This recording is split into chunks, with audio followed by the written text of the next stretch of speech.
Alright, welcome back guys and girls to part 7 I think we're up to. Anyway, we're going to start the feet today. There's one thing to do before we get into that, and I've actually made a small error in one of the cuts we made earlier. It's not a big fix, so don't go fretting. If we have a look here on this arm, let's turn off those arrows there, we can see, if I select that the X size is 180, that's the width across our arm. And on this arm here, it's actually the wrong size. 162, that was the loop cut we made first off. I forgot to add on 10% of our original size to it. Most of you will have the same problem there, so what we need to do is just select all those polygons on this edge here, and we need to subtract 18 from their X position. That's going to move them across 18 towards the center and apply. So their positions now are at 720, and all the ones over here are now at minus 720, which you can see there. So that means everything's back in shape and the right width and size, and it should be 180, which it is. So there we go, that was a simple fix of a small mistake, and now we can start doing these feet. We have to do some measuring here, which isn't very exciting. We know this front measurement now is 180. The other measurement we need is the distance from that point to that point there, which you can see down here in the Z size is 300. Show you in a reference image what we're talking about. Talking about that edge there, that top sort of flat bit of the foot is roughly the same size across there as the arm, and again across the front there, pretty much the same as across there. It's fairly easy to create the basic foot, just requires hacking up a cube. Obviously it's bigger on the bottom, so we start with a large size and reduce it down, and I'll show you how we go about doing that. Up here, we'll turn everything off so we can see what we're doing. And let's grab an object primitive cube. I've done some quick measurements of this.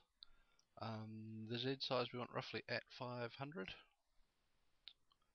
Whoops, 500, not 5.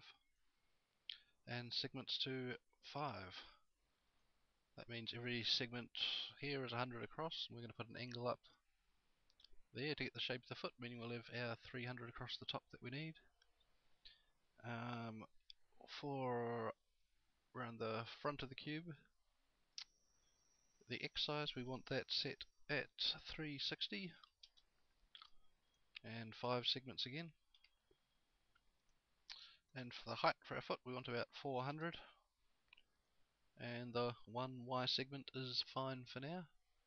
We'll have to create small points later with a couple of cuts, but that's no biggie. I'll show you how we go about getting the shape that we want.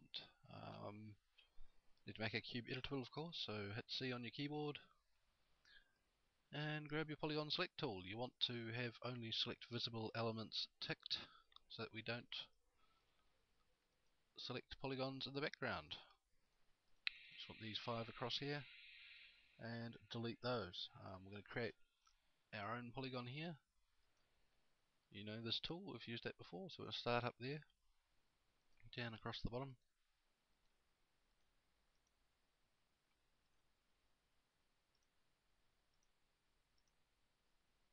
And back to there, which gives us that. Our normal's around the wrong way, so we can just right click straight away and reverse the normal. Now what we want to do is the same on the other side here.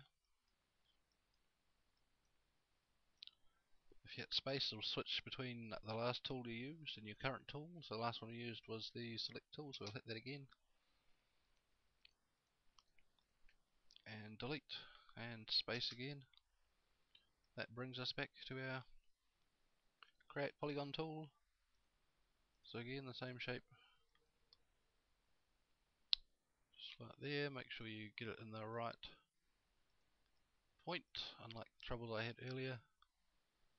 and down to that point there. Again, the normal's around the wrong way, so we'll reverse that. And now it gets a little bit trickier because we'll create a flat front and across there, so we'll get rid of that polygon and that polygon. As you see, sometimes when you hit delete, it deletes the whole thing and not your selection. So we've got to create another polygon across there, down to there, down to there, and up to here. And same on the other side, of course, and we're going to do the front and back as well. So I'll pause the video here and let you continue on with that. So there we are, you should have shape roughly like that when you delete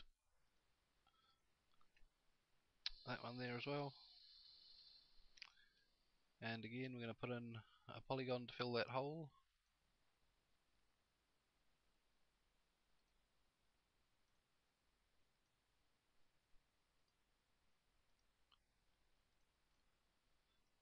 And of course, we're going to continue that around, deleting that one, and that one there. So once you've got that, we'll leave this part in here for now, which we're going to delete next time. I'll let you guys carry on and get rid of those polygons there. I'll see you on the next tutorial. We'll get on with making the rest of the shape.